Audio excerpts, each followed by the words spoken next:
to instructional design has become more popular since the pandemic, COVID-19. As teachers seek to better their salaries, obviously, and they're seeking probably growth opportunities that were impossible in their teaching careers. So there is a chance for you to significantly boost your income, and the possibilities for you of growth are really endless because the learning and development field is so vast. There's so many things that you can do. I have not met one instructional designer that does exactly the same thing that I do, or have the same tasks or roles or titles. It's really fascinating. But I'm going to tell you, it's really not a walk in the park.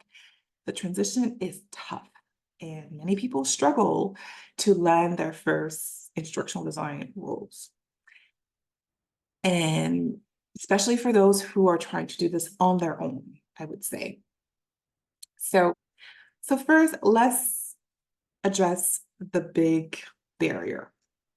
I would say that in some ID, when I say ID, I mean instructional design communities, you might encounter views that teachers are trying to escape a failing career or are flooding to ID without really understanding the complexity of the field.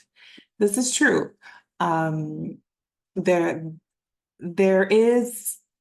The role is quite complex. It's not exactly a teaching role. But here's the deal. I'm going to tell you. Your teaching background is an asset, but it's not a liability. It's not because you were a teacher that you're going to make a great instructional designer. No. You might because you have the potential for it, but it doesn't guarantee you being a great instructional designer. The key is to really acknowledge that there are differences between teaching and instructional design, and to make it really important for you to continuously upskill yourself. So that means that you're reading and learning about instructional design methods, how to develop curriculum for adults, and you're learning also about all these e-learning softwares that are out there. These are really crucial steps because there are major differences between teaching and instructional design.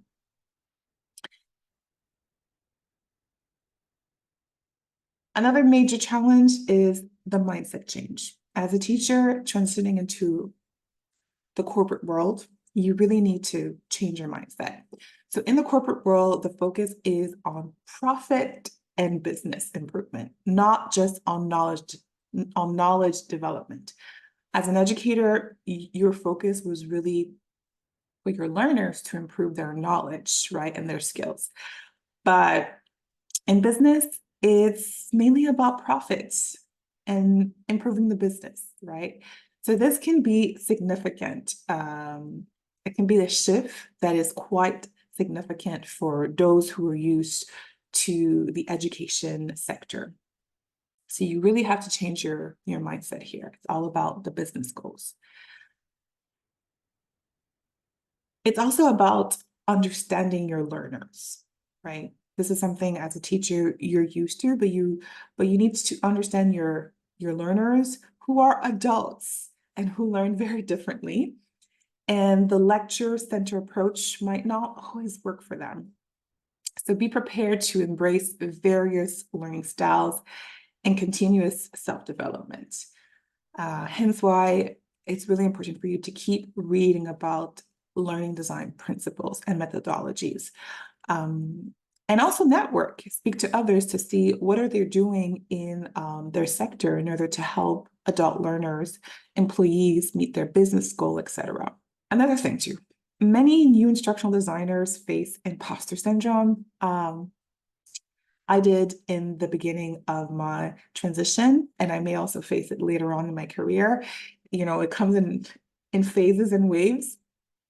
But unlike teaching a specific subject, so when I was a teacher, I was a learning specialist. So I was working mainly on reading, writing, and mathematics with younger learners who have learning disabilities. So that is my topic. That is my subject. I know it inside out. But however, as an instructional designer, it requires you to design learning experiences that are across various domains. So as an ID, you might be one day designing a course on, I don't know, healthcare, on tourism, on sales, who knows? Like it really, the projects vary. So you have to be open to the fact that you're going to come across various topics. In my case, where I'm working, my focus is really on DEI, so diversity, inclusion, and equity, which is a topic that I am passionate about, that I read constantly about. So I'm kind of in a specific niche, which is great. Not everyone gets to create content only in a specific niche, but still, this niche is so vast. And I have to work with other subject matter experts to be able to deliver, to design, and develop courses or resources for a large company organization. So I have to adapt myself also to topics that I not really know much of. You're not expected to be an expert in every subject, no. And the subject matter expert, they're there for that. They are the expert. They're the ones that you are going to work with in collaboration and other to get the content you need, so that you can make it digestible and effective for your adult learners audience. So your role is really to effectively design and deliver these learning experiences through the help of subject matter experts. Another issue is the entry-level challenge. There is a frustration paradox in this field, and it's really when you are trying to get an entry-level position. I faced it so many times as I was applying for roles. So they're asking, well, the role of the position is an entry level, but they're asking for years of experience. And most of us who are making this change, this pivot, don't have this experience. So a lot of people kind of despair when it comes to job hunting. But I tell you, you can definitely build experience through volunteering, internship, or creating courses during trial periods where you're testing out all of these tools that you can use to develop courses, such as articulate a storyline.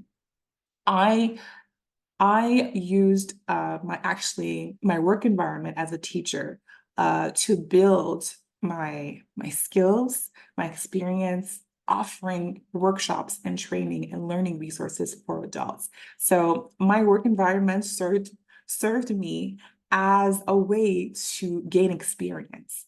And that was really what helped me when I was in these job interviews, speak about my experience, because I had real experience working, training, developing courses, both in personal and online for adult for adult learners.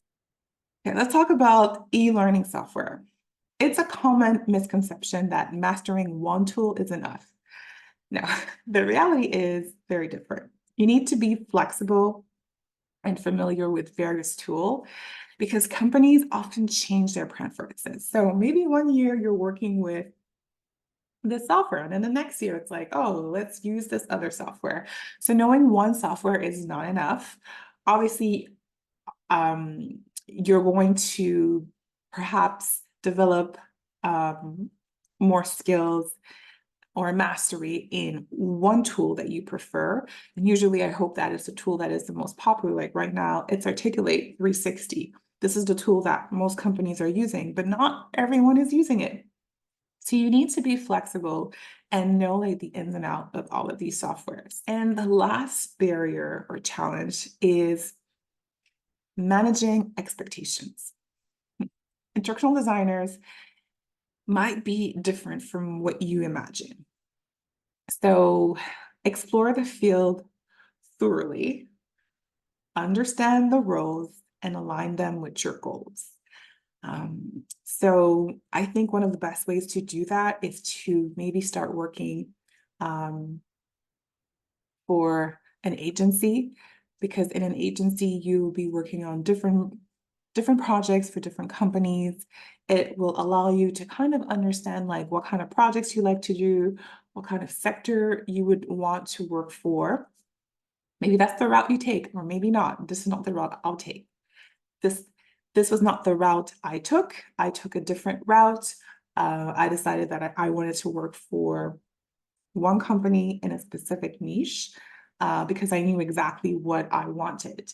I knew that I wanted to develop courses for adult learners in the field of DEI specifically, and I wanted to work for a company that had a mission that aligned with my values. So I really wanted to make significant impact on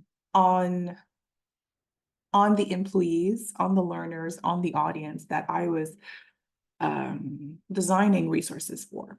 And thank God I found the perfect role for me.